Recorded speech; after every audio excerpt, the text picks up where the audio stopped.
Welcome to season 1 of Bend, Snap, and Chat. We're at episode 6 today, the Have You Tried Nutrition debate. I think we've all been there. So we're talking about food, supplements, elimination diets, and the pressure to fix yourself. I am one of your hosts, Cristie Vito, along with my amazing co-host. I'm just hungry. Sorry. I'm hungry. I want to go to the buffet. You're too much. So when it comes to this, like, have you tried? I've literally, like, some of the most common things I've heard are like, are you drinking enough water? Have you tried yoga? Like, I've tried the green juices, the supplements, I've even I tried hated that juice thing. Oh, the juicy. Yeah. No, thank you. I know it's really good for you. Like if you throw a whole pile of green shit in the Vitamix and you throw in some water or something or some juice and you blend it and it tastes like shit, it's really good for you. So if it tastes gross, then we're in the right direction. Yeah, sometimes. I don't know. I think you can get nutrition all different ways, but we're going to talk. First, we'll talk about our nutrition disasters and the things we tried and that really left us scarred, foodscape wise. And then we'll get into, like, in the other half of the show, probably we'll get into some things that we're doing now that seem to work a little better. Yeah, because we're all about trying to help ourselves and our community. So the thing that used to get me, like, really riled up back when I first started was the unsolicited advice from people, specifically family members, who had not done, like, no research on my conditions, hadn't bothered to even have a conversation with me about what I'm experiencing, what my conditions actually are, and yet feel entitled to provide, have you tried that? And it's infuriating. Like, if you want to have a conversation with me and you've done some research and been like, hey, Cristie, like, I was doing some reading and I saw, like, IBD or EDS, like, these things maybe work. Like, have you tried something like that? Yeah. That I appreciate, because people are actually doing some research, right, and care. Right. And we'll acknowledge right here, because Yes. today we're going to be doing a lot of things that we do that have affected us. So Yes. This is not medical advice. This No. is something that we do as individuals when we talk about what we're doing in our personal lives. It's not medical advice. Everybody that has EDS or HEDS or VEDS or CEDS or classic All of EDS, them, yeah. all of these things, they're all genetically different. Everything is going to work different for everybody else. And it's a process of elimination. So That's the thing. And I'll talk about that a little bit when I talk about my side. But okay, go ahead. I mean, I've literally written a book about all of the things that I've tried, whether it's like mindset stuff, understanding psychology, understanding my body, what's happening. I've tried so many diets, Drake. Yeah, me too. I was always big, like my whole life. It was almost like it was just meant to be. And I heard, oh, he's big boned. And then the school nurse would just tell me I was too fat. And there was all kinds of other things that happened to me. But I was always big. What about you? I was always skinny, like skinny and lanky. And like in my early 20s, I was working at the Bay, and the number of people that felt like they could tell, they could actually come up and ask me if I was anorexic. And I'm like, there's always two sides of this coin, right? Because a lot of people who are very thin their whole lives, they suffer too because they can't gain any weight. There's some guys that want to be bigger and they ingest more and more food and they don't get any bigger because it's metabolism. There's always two sides of the story. And so, like, as I've grown in the last few years going through surgeries, and like, I haven't been able to eat because of how my bowels and everything. Yeah, here we are. We're back to shit again on the Ben, Snap, and Chat podcast. It's the shit moment. I mean, if you're going to be my friend, I'm going to talk about poop. You got to know. You got to be on board. That's the thing. Like, when you got to swab the deck, you got to swab the deck, people. Just saying. You know what? Like, I've even tried coffee enemas. I don't know if you've ever heard of that, but that was one thing. That gets me excited. Because it's supposed to stimulate. You could Because part almost of make my that a kink. I'm going to try that on Friday night. it's a What day is it specific. today? We're Wednesday today, 2 days so you have a till the couple enema. days. I'll let you know what happens when we try it. Okay, but don't just put any coffee up your ass. Oh, I'm a It's a very connoisseur. specific. I've got the really good stuff from Montreal. Tastes smoky. It's got that really nice, no bitter aftertaste. It's going to be great up there. I'm going to try it, and I'll text you as soon as I'm done. I promise. Please, Okay. please, I want to hear how that goes for you. Yes. Because even the coffee enemas didn't help with my constipation. No. Like I've tried everything. I've tried absolutely this EDS thing. Yeah. So just let's do a quick thing. Your digestive system is a whole thing that reacts because we have this weird thing called MCAS, mast cell activation syndrome. What happens is our immune system get really cranky with certain additives in foods and different types of foods and things we'll talk about in a minute.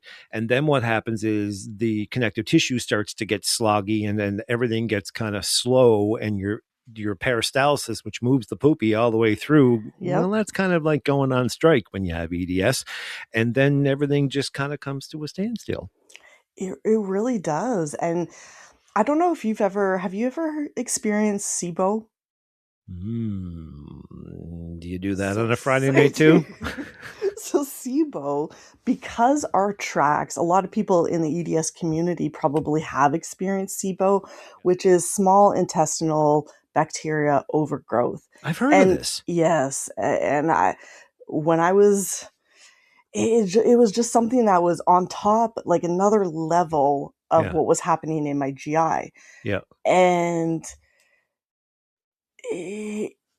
you get very because things don't move and the peristalsis kind of slows down. What happens is that our gut is filled with good bacteria and bad bacteria.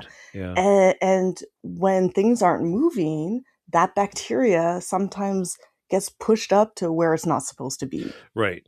And this is where you get interference and you start to have systemic failures.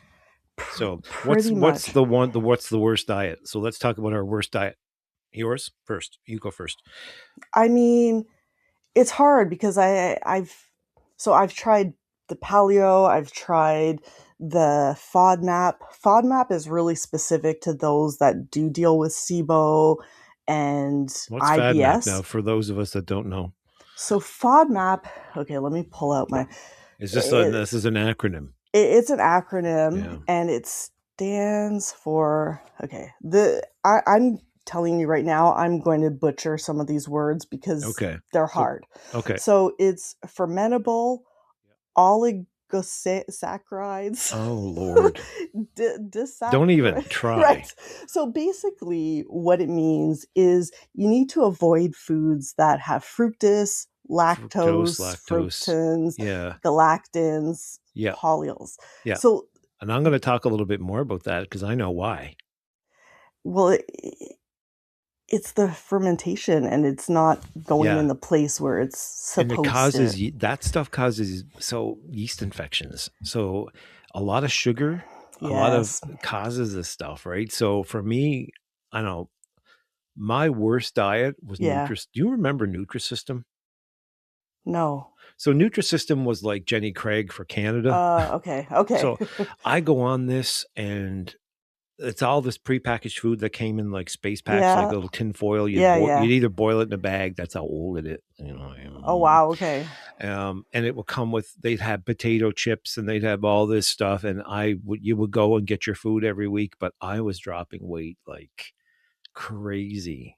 So were you using this specifically for weight loss or for symptoms? For weight loss. So back then, I was told I had hypermobility syndrome, which I thought was like, I told you, I thought it was a joke. Or some type of made up illness that some doctor needed to diagnose me with. That's what I thought it was. Little did I know how ignorant, right? But back then I had gained a lot of weight and I wanted to get it off. And so I went on Nutrisystem. So it was just, it put me in the hospital for a night. I got really sick. So I got really thin and it was not good. And a lot of this food was very processed. So That's the problem. right. It's a huge problem for us. So to put a pork patty, which was one of my favorite things, oh God, in this little tinfoil thing that lasts for 10 years, you just know that there's something in there Yeah. that's not very good for you. So back then I was like, I did this stuff with no abandon. You know what I mean? Like I thought, oh, I Yeah. just want to lose weight, and it worked. But it was really a disaster. And it was probably one of the worst things I did to my body.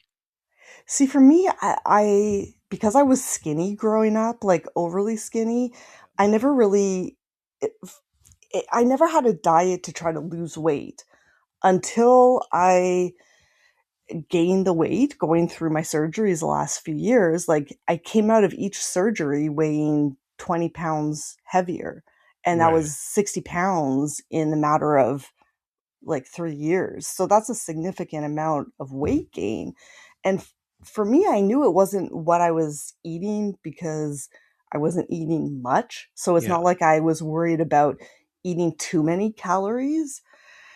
It just, I thought like, I went to an endocrinologist thinking maybe I have Cushing's disease because like Right.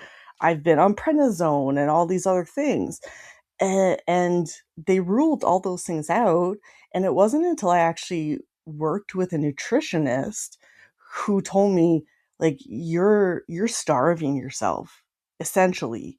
And Right. that's what was for me causing a lot of the weight gain. Was And be not no, engaging in eating. Yeah. Because exactly. your metabolism shuts off after a while, and then it'll go into storage mode when it'll just keep storing whatever Exactly. you eat. So, Yes. you know what I mean? So and just to clarify, there's a difference between fasting and Yes. then what Christie's talking about.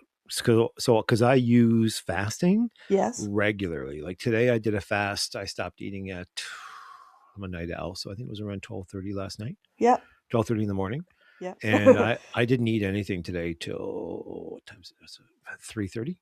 So I do these regular fasts. It's one of my things I do to give because my digestion is so slow. Yeah.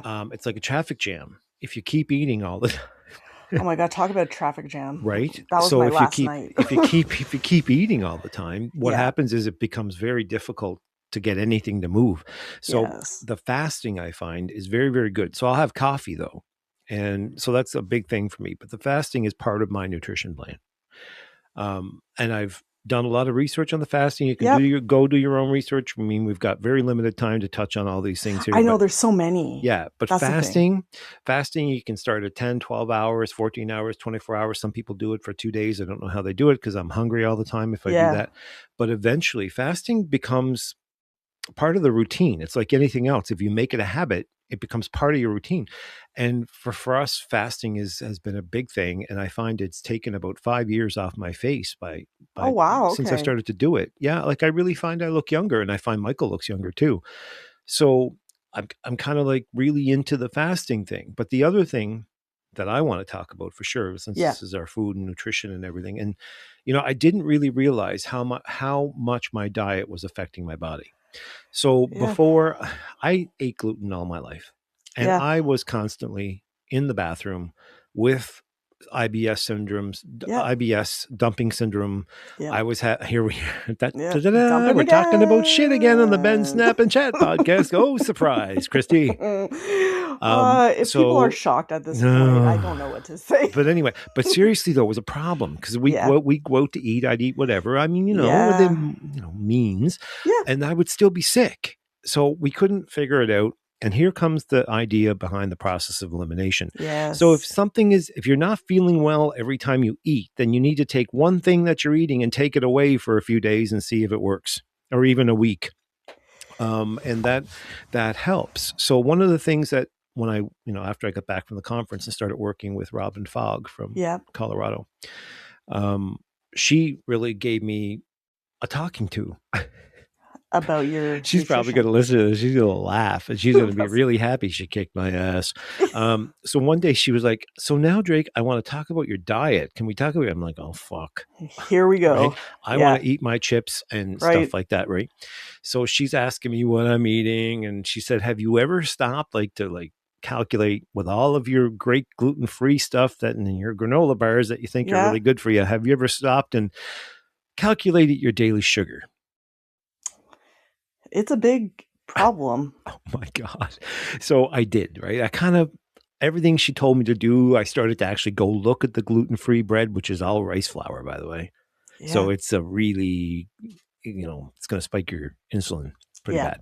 Yeah. So anyway, so I looked at all this stuff. I told her what I was eating, and she's like, "You're doing everything wrong." Of course we are. Well, I was Because eating. doctors don't tell us about nutrition So because when they I don't have, understand it. right, when I have rice, I Yeah. want 4 cups of rice. Yeah. I I want like I want a rice. massive bowl of Yeah. rice. Yeah. And sorry, I lost connection there for a minute. That was weird. But so the problem was I was eating way too much carbs and not Yeah. enough protein and way too much sugar. So I took her advice, and it was really difficult because it was like detoxing off of drugs, It is. It's which I've also addictive. I've Yeah. also done recently. We'll talk about that in Yes. another episode. We'll have the Yes. drug episode. For sure. But I've recently detoxed from the sugar. And what's amazing about my detox from sugar is the fact that my SI joint is not as bad. And I started to notice these things. The pain in my hands wasn't as bad. The Yes. pain in my knees wasn't as bad. And I'm like, Yes. oh, what's going on here? I'm doing the same exercises. And I'm like, and then I got to Robin, a few weeks later, and she's like, you're looking really good and you're doing great. And I'm like, I feel better. I said, does sugar cause inflammation? Mm. And she's like, Mm-hmm. oh, yes, sugar Mm-hmm. causes major inflammation, right? So I Yeah. did a lot of research. So if you're eating a lot of sugar, That's one of the do you things. want to know where my sugar was coming from? Where? You'll never guess where the majority of my week's sugar was coming from. Fermented. No, ketchup. Yes. Oh my goodness. Yeah. Like I'm an You addict. never think of it. No, I love ketchup. And it's Yeah. like that accessory condiment that you go, Yeah, it's well, just a this, condiment, so why do right. you have to think of it? Until you realize that you're intaking 165 or 200 grams of sugar a week more because you're eating ketchup every day. It's So crazy because it adds up so quick. Yeah. So I cut Yeah. the ketchup. I cut the ketchup and switched to sriracha. And I really cut the sugar, and I lost a lot of weight. Like it was just, I was eating a lot of stuff. So I was eating differently. I was eating a lot of nuts, a lot of sweet potatoes. I was eating spaghetti squash, and everything was raw, nothing processed. Like I gave up on all the processed breads and everything like that. And it's amazing how much better I felt. And it was like the inflammation is down. I look younger. Michael looks younger because he's 60, right? And he's really kind of regressed in age. Like he's starting to look younger every day. And I'm like, it's the sugar. Sugar causes like major problems. There's so many inflammatory foods that we don't even realize that we eat. And it's not until we do these like removal diets where we're like, oh, you start to realize the things that once you eliminate it, right? First, are you feeling better? And then once you try to reintroduce certain foods, it's how do I feel? Right. Because the other day you were telling me, I think it was your anniversary, and you had, I think, pie or something. It was the first time you had sugar, and how your body responded to that. So anyway, up here there's a restaurant. It's kind of like, it's a mom and pop restaurant called La Chapelle, and they're on the 105, and they're like the mom and pop diner, but they have these desserts, and one of them is this gluten-free chocolate peanut butter cheesecake. Oh, and it's like it's 4 inches high, and it's about 6 inches long, and it's delicious. And I hadn't had it in a really long time because I hardly eat out anymore, hardly at all. It was our anniversary. We went out and had a hamburger. But I got really, when I got up from the table, I was dizzy and sweaty. And I'm like, why? Dizzy and sweaty. I thought it was the pots. I'm like, oh, wait now. And then when I got out to the truck, I was like really kind of not feeling well. And I realized I hadn't had sugar like that in 6 months. Like not as much as that. Yes. Because it hit you. I do all my own baking at home. Yeah. So everything is done with maple syrup and stevia, and I use alternatives. I use oat flour. Yeah. So very different when the stuff I make at home is very healthy, but boy, did I get sick. Yes. And it was the sugar. That's the thing. Like, and it's sometimes weird things that you wouldn't even realize. Like one of the elimination diets that I did, I was drinking because of the pots and we need electrolytes. Right. I was drinking a lot of coconut water because it's an amazing natural electrolyte. So coconut water is really good for hydration. It If is. somebody's looking for an alternative to Gatorade with all that colorant in it, which is really bad, by the way, since this is a nutritional episode, if you're out there drinking Gatorade, put that shit down. It's not good for you. The colorant in it is, there's scientific facts behind the colorant. Especially the red we were talking about. It seems like a lot of people in our community, if they have sensitivities to food additives, one of the most common is the red dye put in everything. I react to that really badly now, by the way. Yeah. It's once you remove it and then you bring it back and you're like, oh boy, does it ever make you sick when you take, that's what happened with the sugar. For me, it was the coconut water. So was it making you sick or was it? Yes, it was making my SIBO, like I had so much gas and so much pain too and much cramps. Sugar, right? Too much sugar? Sugar. I don't know if it was, it could have been sugar, but I've had sugar in other ways and it didn't impact me the way that the coconut water did. But remember, there's fat in coconut water too, right? There is. Okay. So you've got a fat and sugar combination going on there, which is deadly, by the way. But different people respond differently. I know. There could be people out there drinking coconut every day with EDS and POTS and MCAS and are good. And if it works for you, it works for you. But since I've not had coconut water, like I haven't had SIBO. Yeah, I've gone on liquid IV. And I don't know. I like liquid IV, but then other people are saying, "Oh, you should be on something more natural." But you can even make your own. So apparently, I should have had it ready. I could have told people what it was, but maybe I'll drop it in the comments part. But you can make your own electrolyte because these things are very expensive to buy. They are. It definitely adds up. Like I use LMNT, and I enjoy it. I find like it's a good amount of everything that I need to help me feel like hydrated. And, right. Like, and they're what, $1.50 a serving, something like that? So I buy it direct from them and they have like, if you buy 3, you get the 4th kind of free thing. Yeah. Yeah. And so like I buy direct from them. But at one point I was buying through Amazon and it's insane. Yes, it's really expensive. It gets so expensive. But if you think about it, okay, let's think about it. If you were going to work every day, would you not pop in the drive-thru? I used to do this all the time. I'd go in and get one of my favorite things years ago, not anymore because Tim Hortons food sucks now. It's not the same. I don't like it. No. There's only a couple of things I'll eat there, and it's not very much because I can't have it. And it's full of gluten. But I used to stop and I would get like a breakfast sandwich and a coffee, and that would be like $10 a day. I didn't think anything about it back then, and now so if I have my $1.50 electrolyte, it's like, well, it's good for me and I'm not in the Tim Hortons drive-thru anymore. Exactly. So it's perspective and it's learning what works specifically for your body. Because I think part of the problem with this culture of like, have you tried this? Have you tried that? It starts to feel a little like blaming the person and not doing enough. Like you're sick because you're not doing enough. And that's not helpful. It's not healthy. It adds extra pressure because it's like, but I'm trying everything. It's a minefield. It's a minefield. It's overwhelming. The whole food landscape is a minefield. And I'll tell you what, the food industry itself, the processed food industry is not here to make you better, to add to your nutritional value for the day. They are, at the end of the day, there to make $1. Money.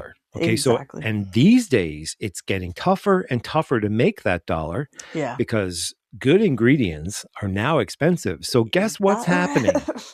That's the thing. Guess what's happening? It's too expensive. People are just buying what they can afford. Okay, we're going to derail here for a minute because we need to talk about something. Do you know? So we're going to talk about processed foods and we're going to trash them for a little while. Yeah. And make sure that when you go in the middle of that grocery store, that you remember this. So, Cristie? Yes. Do you know what maltodextrin is? It's one of the bad things that we're supposed to be avoiding. That's in everything. So I didn't know, about this. Yeah. And when Robin brought all of this stuff to light, and hopefully Robin will be on the show sometime. I would love that. She's busy, but she said yes, she'll be here with us sometime. I mean, I can't wait to have a conversation with her. Yeah, she's great. Yeah. So maltodextrin, I'm going to give you the AI overview. Maltodextrin is a highly processed, fast digesting carbohydrate with a very high glycemic index, posing risks of blood sugar spikes, insulin resistance, and weight gain. Yep. While FDA approved, and it's also approved by Health Canada, by the way, it can disrupt gut bacteria, promote inflammation, and cause digestive issues like bloating or diarrhea. Now, need I remind everybody listening that this is no longer just for people with EDS? No, it's nutrition. So, in general, the one thing it does, so it can be a product can be loaded with this stuff. Yeah. And because it is so highly refined, the carbohydrate is so highly refined, it'll spike your blood sugar, and they don't even really have to put it in as carbs in the nutritional information. Isn't that crazy? It is. So here's a big thing. It often has a higher glycemic index of 105 to 135 more than table sugar, causing a rapid blood sugar increase that's dangerous for diabetics or those with insulin resistance. Gut microbiome disruption. And probably leaky gut. Yep. Alters gut bacteria, reducing beneficial bacteria and increasing the harmful bacteria. Now, you were just talking about this, like E. coli, which may heighten risks of inflammatory bowel diseases. So there's weight gain and obesity in the mix. There's digestive issues. There's allergic reactions. Then there's ingredient sensitivity.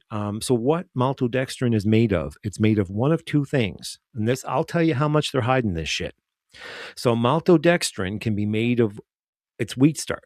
They're starches, right? Yeah. So it can be made of wheat, crappy old wheat that's been ground to shit and bleached till it's dead. So they bleach it till there's no nutritional value in it anymore. Literally none. Other than it being able to spike your glycemic, driving your glycemic index through the roof. So it's so bleached and so processed that if they even use it from a wheat derivative, they don't have to list the product as having gluten in it. So this is how processed maltodextrin, wheat maltodextrin is. So it's a cheap filler. Yes. So somebody like you should be very careful and completely remove maltodextrin, and me too. So what happened with me? So here was the elimination thing. Yeah. There was two kinds of wings we would buy. We buy frozen wings. That's pretty much the only processed product I'll buy. Yeah.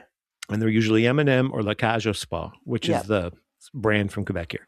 Yeah. So in La Cage, we were buying either the buffalo or the salt and pepper.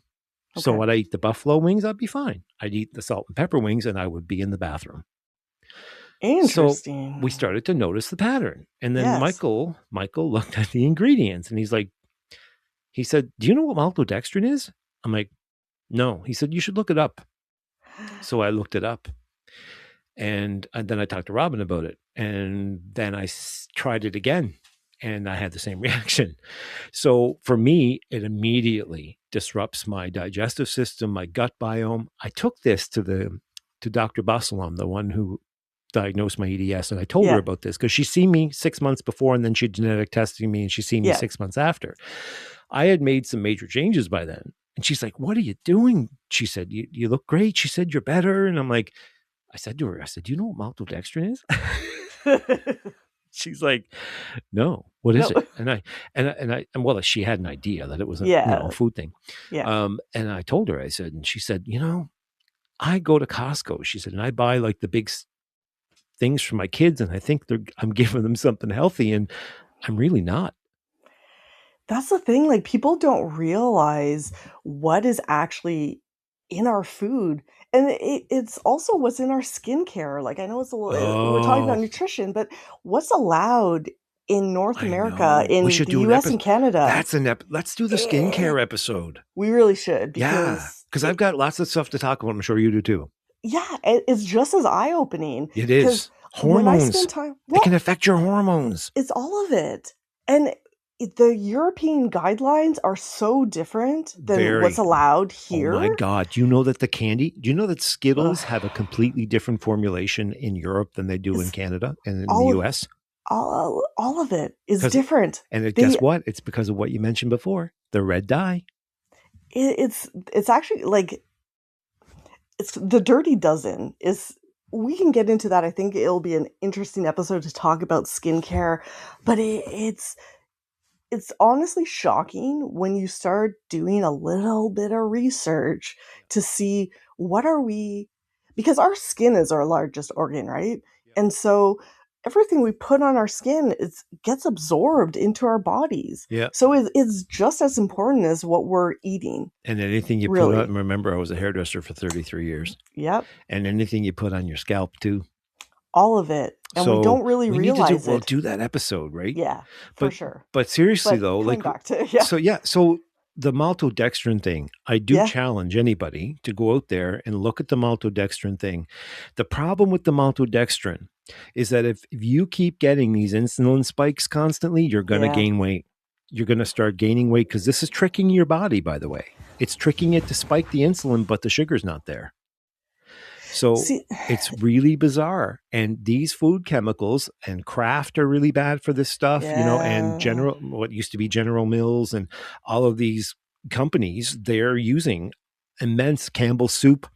It's filler. Crap. It's all crap. Filler. It used to be okay back in 1980 or 75. I remember this stuff being decent, but now it's just terrible. Well, it's a lot of this stuff is even in supplements that we're taking.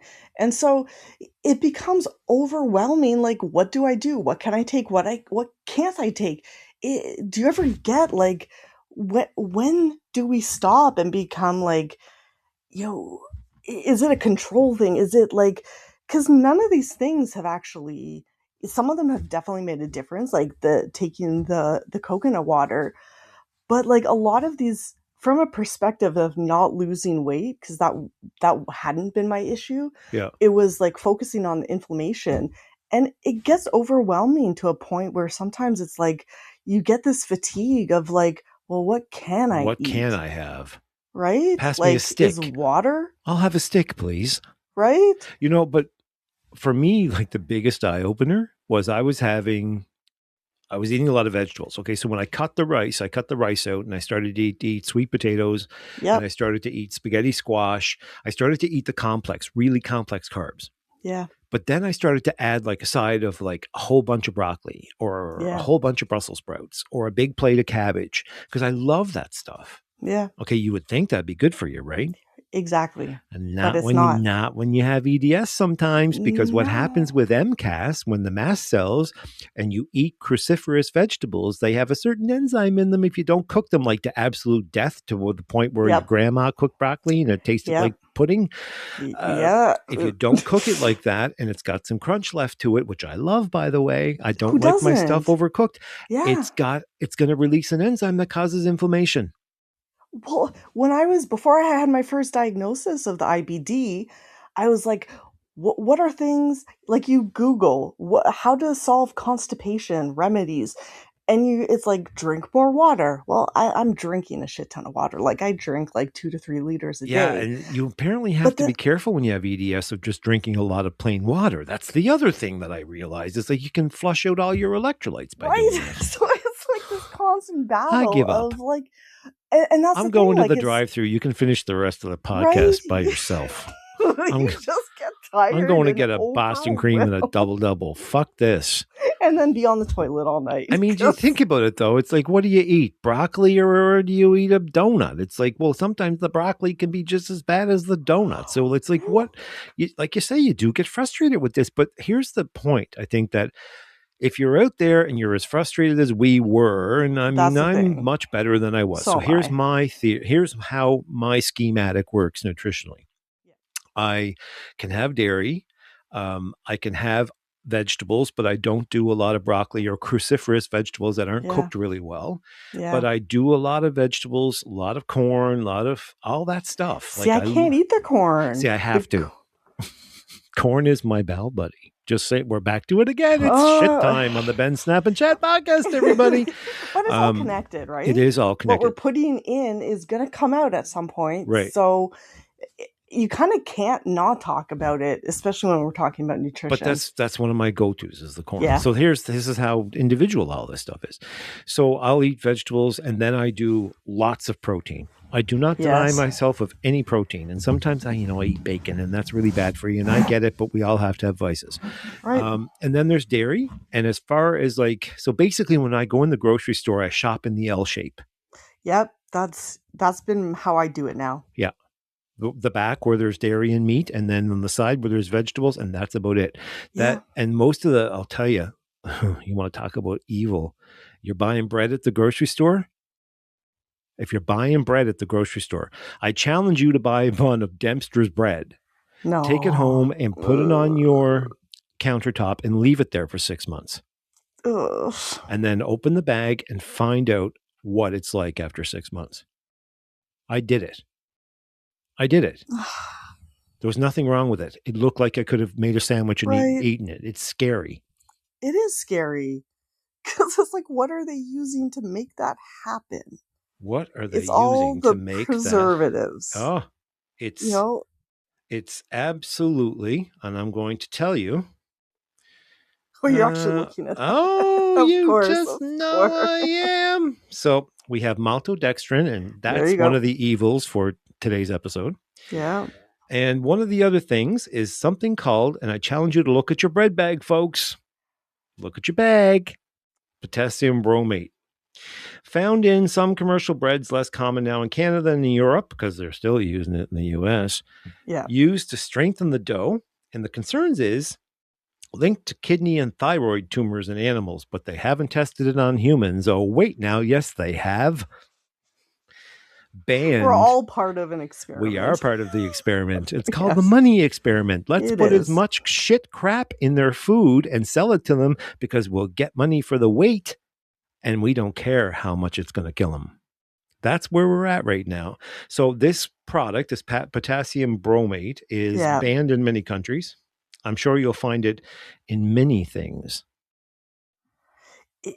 See, when I go to Europe and I eat what they eat in Italy, their flour is completely different to what we're eating. Yeah. Everything. I feel so good when I'm there. Yeah. I think, honestly, one of my biggest challenges has been a loss of appetite and actually not wanting to eat because of all the repercussions, because of the pain that I experience through eating. It's warfare after you do it. Yeah. And so I got to the point where I actually I had no interest. I had no appetite. I really honestly didn't think I would ever get my appetite back of actually wanting to eat. To have something, I've been force feeding myself. And it wasn't until I went to Italy not last year, the year before, where for the first time in almost a decade, I actually had an appetite. I wanted to eat. I was enjoying food, and all the food that I was eating, especially, a lot of my family lives on the farm. And so the food is literally coming, you can't get any more fresh than that. It's just a different way of eating and thinking about food. And so that's what I'm trying to do here. Okay. So I'm going to be able to do it even more come the summer when all of the farm markets and everything start up. We have a lot of that up here. We're very lucky. But I'm trying to do that now, what you're talking about, trying to eat a lot of clean stuff. If I see maltodextrin in anything, I avoid it like the plague. Especially now that you know how your body is responding to it. Yeah, we should avoid it anyways. McDonald's French fries are loaded with it, by the way.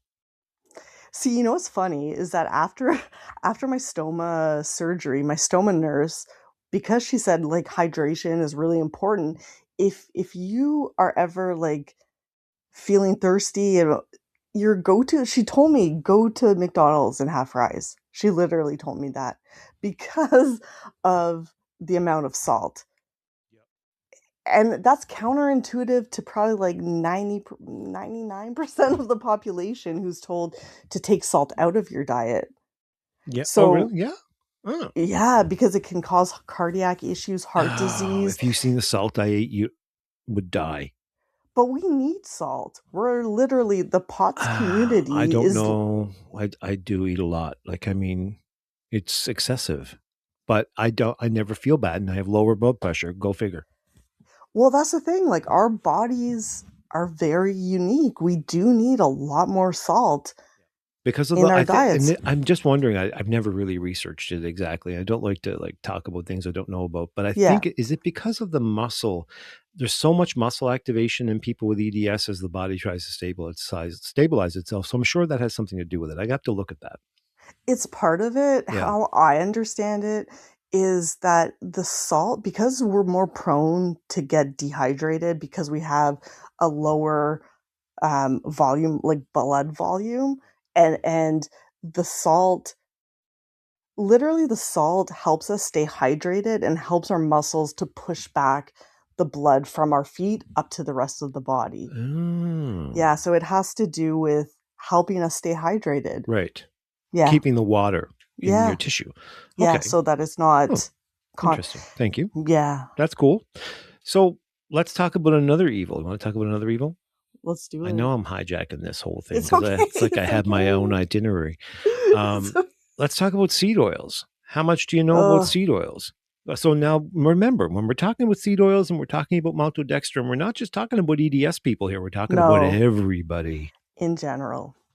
So I don't know if it's because I'm Italian. Like I grew up on olive oil, which is Right. like, Yeah.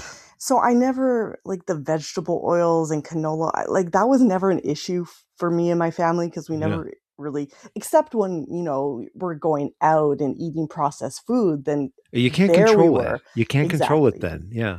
But at home, like, it's always been for me olive oil, like extra virgin olive oil, and avocado, coconut. Now, what do you coconut, right? Because I was going to say, Yeah, what do you use as a high heat oil? Because the yeah, the problem you coconut. have with olive oil is that if you overheat it, it will taint your food. Yeah. Yeah. So I use olive oil like in dressings and things like that. Sometimes I'll Yes. use it in baking if it gives you a nice dense texture when you Yeah. bake with it.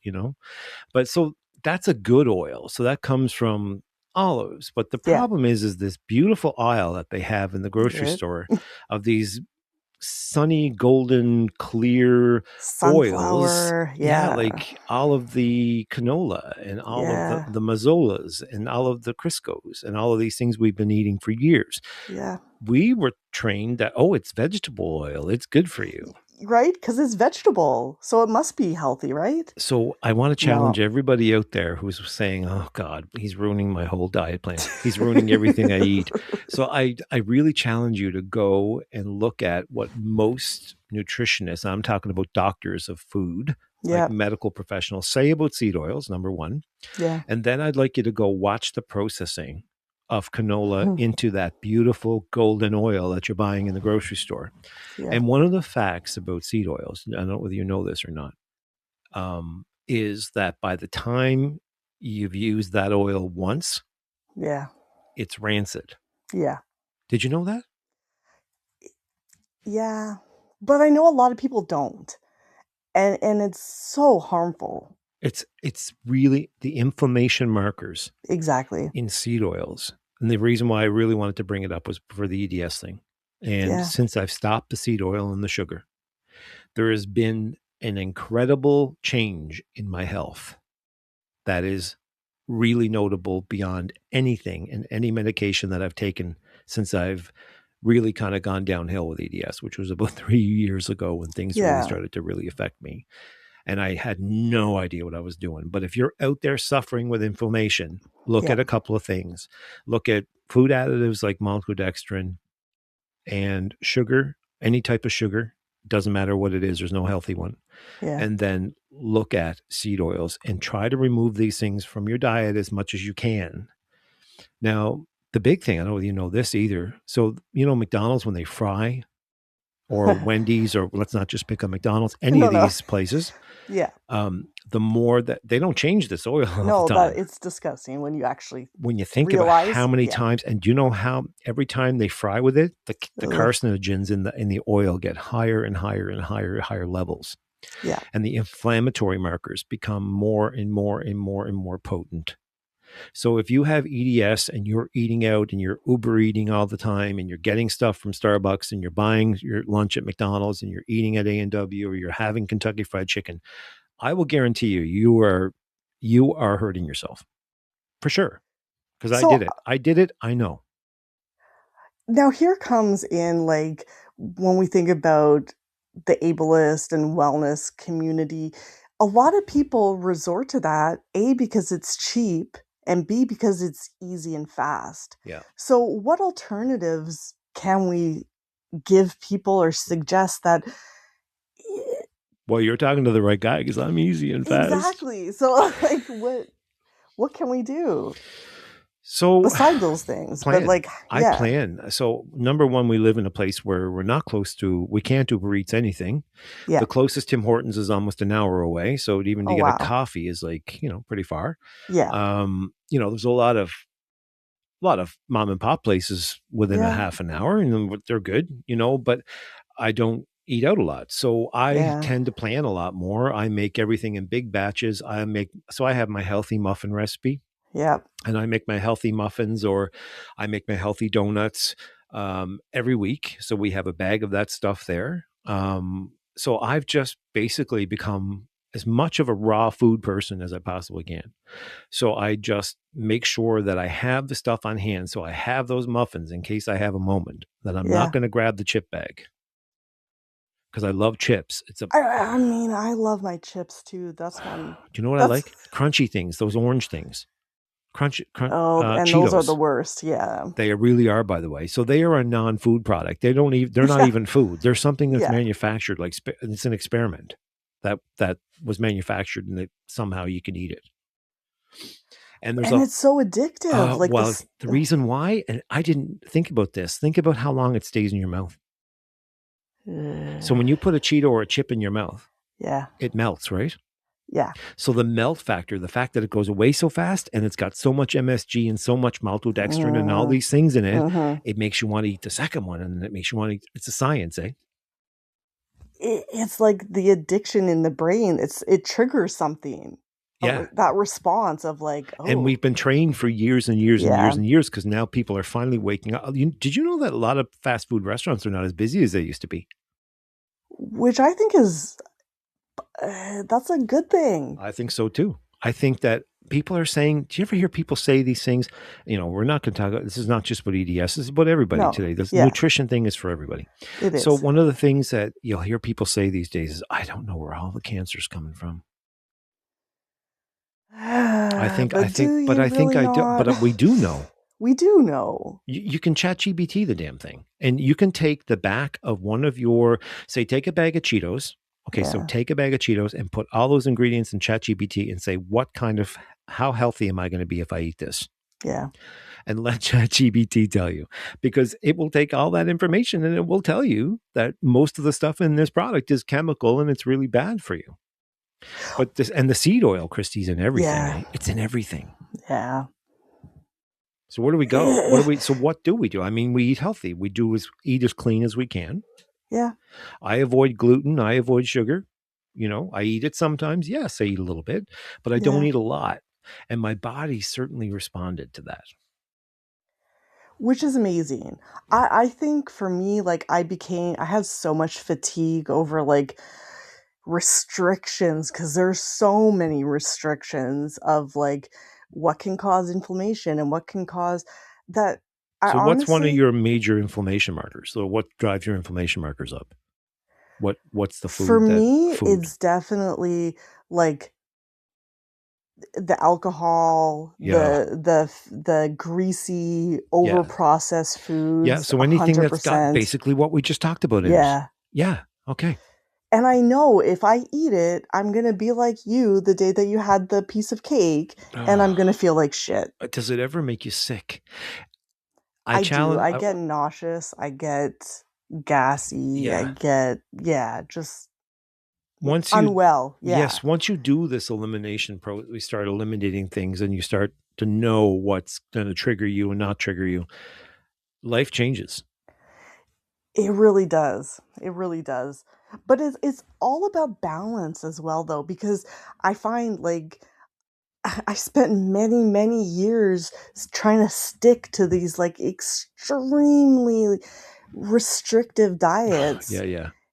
And you know, now I'm focusing on the foods. Like I'm single, I live by myself, so like and I have limited energy, and so there's times like I have been relying on either M&M or Farm Boy. Well, Farm Boy's But okay. Farm Boy is okay. Shout out to Farm Boy. We do like Yeah, your little Farm Boy, combos. Yeah. we do. Yeah. We do.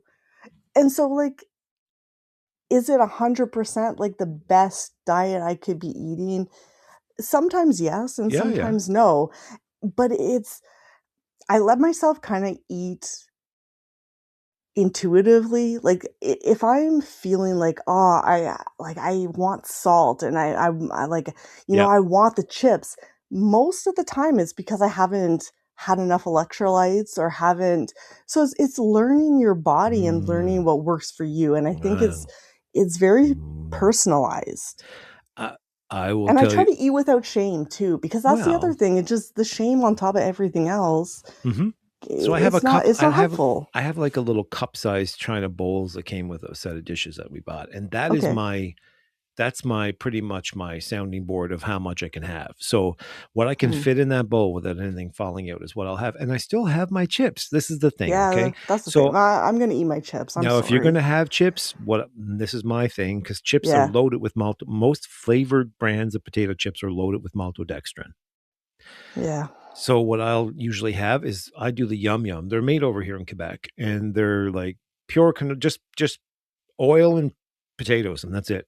You know, now that oil is, yes, it's the oil we just Yes. talked about. Now, as long as you're not eating like constantly, That's the thing. again, we're back to your moderation thing, what you just said. Yeah. It's all moderation. I think that's one of the best pieces of advice that I got from my bonus mom is everything in moderation. Everything in life, not just but food, but like, you Sex? know, well, you know, we talked about some of the issues and Ah, damn, like we already did the sex limitation. episode. I We can't know. talk about it anymore. Well, maybe we can talk about it in a different way in Let's the future. let's call it for what it is. Food and sex are the two things that everybody just really wants to kind of do. Some people. Yeah. Well, maybe some Well, people don't care about sex anymore. I've met a couple of people like that. I mean, I've gone through my celibate, like asexual phases Did you say where selling it or celibate? celibate. Oh, I was gonna say. It was like I knew there was a What red is light that? somewhere down there in Orleans. But no, I know, but I think a lot of us these days, Yeah. I hear from some of my friends are like, they're either eating or they're fucking. It's because I there's so much mean, stress. And here's the other thing, yeah. you know, we all want to eat because Yeah. I don't know about you, but is it a go-to like emotional thing for you? Because it is for It me. can be. Oh I no, mean, it's during huge my crutch. period, like when I'm having the PMS and I'm wanting, I'm going to eat my grilled cheese sandwiches during my period because it makes me feel better. And I'm not I menstruate 30 days a month, like 12 months of the man year. straight. Ask Michael. I menstruate a lot and I'm a Ugh. bitch all the time. And I get these weird cravings. I'm telling you, it's a thing. But do you think that the cravings that you get is because your body is wanting something specific Yeah, that I'm an it's not addict. getting? I'm an addict. I am 100%. I fully admit that I'm addicted to food. But is it an addict? It can be an addiction, but I'm Oh, it's an also thinking addiction. like your body intuitively, I believe, is telling you that there's something in your diet that you need to supplement. Okay. So Explain it's this. like, Explain this. so Explain this for one. me, okay, No, go explain ahead. what. Say for you So first.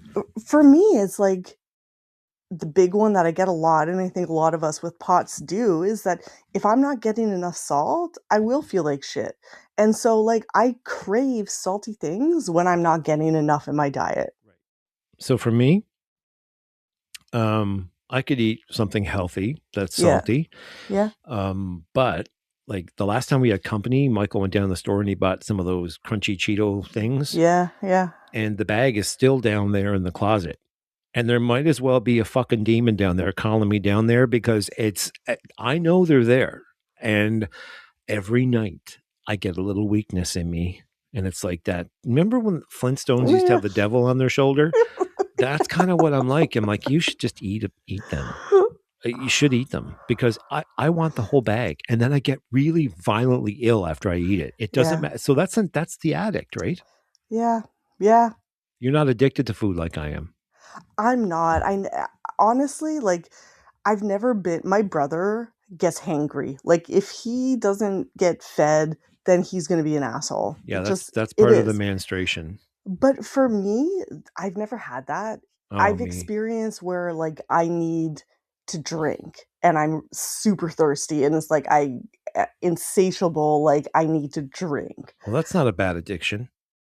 That's the only way that I've really experienced it. For me, I've had the opposite, where my relationship with food, I don't I've literally had to force myself to eat for many years. Yeah, well, there's been a lot. So just so people understand, and maybe somebody just tuned in and they're going, "Who the hell are these two? Yeah. What the What are hell? these They're talking crazies about talking shit, and they're about? telling me I can't have a French fry." Right? Christy's had a lot of gastrointestinal problems, a Yeah. major surgery on her large intestine, which is no longer existent, apparently, from what I understand. Yeah. And so there's a lot of things that made food very complicated for you. Yeah. And with the gastroparesis and the nausea, and like, I have to take anti-nausea meds still every single day, otherwise I will vomit. My mother And got like this. So my mother had it's these, she had hard. a stomach surgery, a couple of them. Yeah. And then she started to have like perpetual nausea that never went Yeah. away. And Never. no, and And that's hard. she's the same as you. And It changes your relationship with food, because it it's like every time I eat something, it hurts. So then I don't want to eat anything. no, it wrecks your So life. It wrecks it your really life. does. It really makes everything really complicated. We're sorry Yeah. that that's Thank happened to you. you. I'm large intestine privileged. Like many people. Yeah. Most people, I would So, assume. Yeah. but like mine's getting old and cranky, much the Yeah. same as me. It's kind of me and my large intestine are real buddies lately, other than the fact that he doesn't want to cooperate every once in a while. But it's food is, we have these strange attachments to food. Yeah. We have our childhood memories that are attached to food, and most of it is Yeah. all of this great processed stuff like Pop-Tarts and Lucky Oh, Charms yeah. and Yeah. all of the stuff we can't eat anymore. Exactly. I'm kind of like, I mourned some of my favorite foods already. I don't really eat them at all anymore. So I'm through the grief process, and I feel Yeah. great. So I Yeah. love my new diet plan, and I do challenge anybody out there. Yeah. Do take the processed foods out of your diet for a week and see how you feel. I honestly, like, I would recommend the same thing, because you'll notice a big difference. Like, most people are going to notice a huge difference in how they feel. Big time. And then when they go back to it, how they feel. Because that's an even bigger sign. Yeah. Because it's like your body doesn't actually like it. It's the addictive part of it. Right. That whatever they're putting in those McDonald's French fries is addictive. I had no idea. The night I ate those, I got really sick. Yeah. I thought was the one safe thing that I could have eaten there. And so I ordered those, and I forgot. I didn't really look at the ingredient. McDonald's are really bad. Yeah. Sue me. But they're really bad. And there's a lot of people talking about, how bad it is on YouTube. You see a lot of people talking about this. Just type in bad food McDonald's, and there's thousands of videos that'll come up. But they coat their French fries with this maltodextrin. So not only are you getting the insulin spike from you're getting the insulin spike from the potato. Yeah. You're getting the fat calorie content from the canola oil that they're frying them in, which is old usually. Yeah. And then you're also getting the maltodextrin, because they put maltodextrin. Do you know why they use wheat maltodextrin on their French fries? So the salt will stick to them.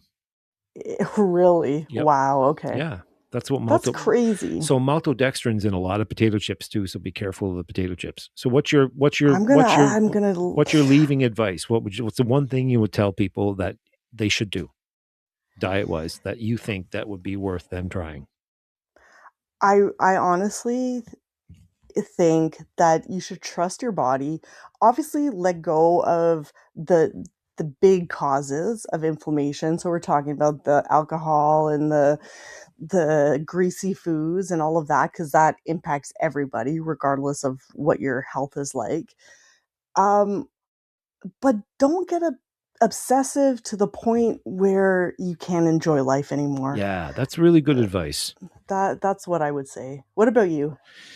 I'd say I'm never gonna go, you're talking about moderation, but I've had a really bad week and I lost my job and I'm gonna eat those potato chips. And I totally get that, right? Yeah. But my thing is I would challenge people just to take 1 week. 1 week is not a long time, right? No. So take a week and only do the outside of the grocery store. Just do proteins, just do vegetables, and just do dairy, and try to go to your local bakery that makes a better bread, or buy a bread machine. Or like sourdough. Sourdough's not that difficult. Like everybody went through the sourdough phase in 2020. Right, yeah. But it's because it's made with different ingredients, and so it's actually good for you. The way it works, it's broken down in your body is different than like the typical white bread. And again, like always, we always say everything is so individualistic. You're going to have to try it for yourself and see what works for you. Yeah. What are you having for dinner? Speaking of things, what are you having for dinner tonight? So I have a little bit of salmon left over from the other day, and carrots and some potatoes. Omega-3s, beta-carotene, vitamin C, vitamin A. It was delicious. And another shout out to Farm Boy, because they're good. They're yummy. Yeah. So what about you?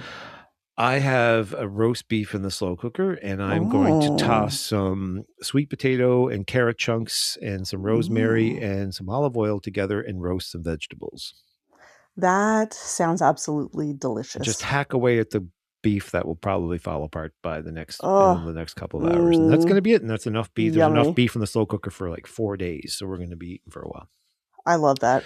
Best wishes for all the best of nutritional adventures for you all. Hopefully you've grabbed something during this episode that's made you go, I think I'm going to try that. Or maybe I'm going to remove seed oils from my diet and reduce my risk of getting cancer. Or maybe I'll take maltodextrin into my diet.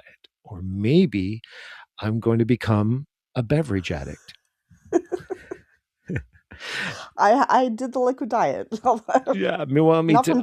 Listen, girl, I did the cabbage soup diet, but you know what? God. Something that really kind of tweaks my interest about this episode is the fact that we could probably talk another hour about this. We probably could. Oh, nutrition. Well, maybe we'll do nutrition too with Robin Fogg. I think that would be a good idea. Yeah, like have somebody who actually knows what they're talking about, right? Don't take our advice, only take our guest advice. I think we should do that and have like a nutritional tube. But I think we've given people some things to think about today. I hope so. And things that have helped us. So could hopefully help them as well. And if you want to know anything and we didn't cover anything, throw it in the comments and we'll put it in Food 2 or something we do the next episode. All right. Share it with another zebra. Go eat your salmon, girl. Yes, I'm hungry now. I'm going to go have my roti de boeuf after talking about all of this food. I'm hungry, girl. I'm hungry. Yum. Well, a big bye from me, Drake Jensen. And from Cristie. Bye, everybody. We'll see you on the flip side when we do season 7 of episode 1. I can't believe we're there, Cristie. We're going to be releasing soon. I'm excited. All right. We'll talk to you later, Cristie. You too. Have a great night. Enjoy your dinner. Bye. Bye.